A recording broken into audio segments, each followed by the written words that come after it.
in your React projects, what libraries do you often reach for when it comes to styling components? What would be your preferred way, for example? Okay, so for example, style components, what problems does it solve? For example, in the past, we used to write CSS or maybe Sass to compile to CSS, and what problems does it solve, especially some performance ones, if you know about them. Okay, indeed. We can do some theming easily with style components as well as passing variables from JavaScript and making CSS more dynamic. One thing that I would like to hear more about, firstly, are you familiar with, let's say, Foundation, Bootstrap, or the Tailwind, so libraries such as those ones? Okay, so those ones basically share something in common. As far as I can see, they're one and the same, just in different skins and different approaches.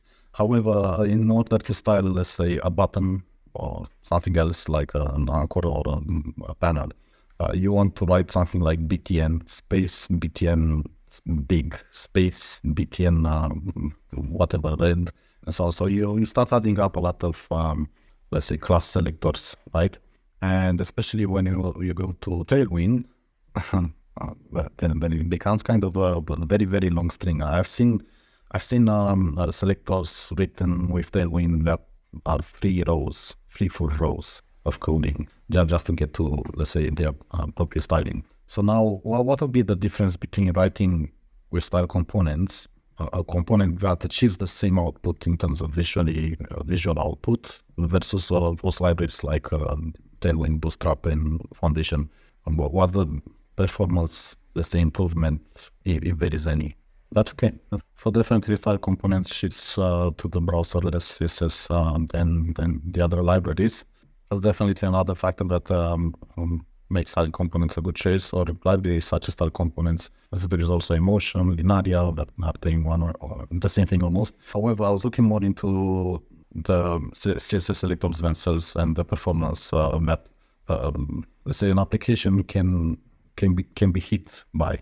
For example, if you use something like your own webpage like YouTube or Facebook, and you start scrolling down, and 5-10 minutes later, 15 minutes later, you still scroll down, right? You get the chance to actually load with that infinite load a lot of tags, a lot of HTML tags, and sometimes you get over 100,000 tags. I've already looked into it. Now CSS selectors, in terms of applying the styling for more than 100,000 tags in a page, can receive a pretty big hit if you're doing, let's say, Tailwind, which again, you end up just for one element sometimes passing in like 10 to 30 class selectors.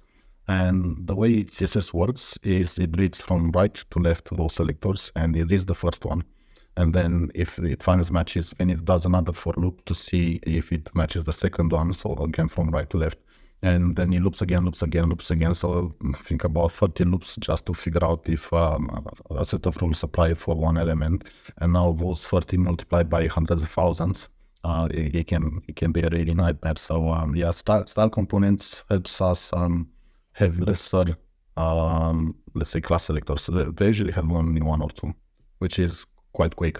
Also, BEM, block element model, or object-oriented CSS, or scalable modular architecture CSS helps us achieve the same output in terms of presenting to the browser a way to select our elements that is very efficient. So style components already provides that, and that's kind of one of the big wins for style components on top of advanced. So keep that in mind for the future. And Tailwind is awesome for small apps.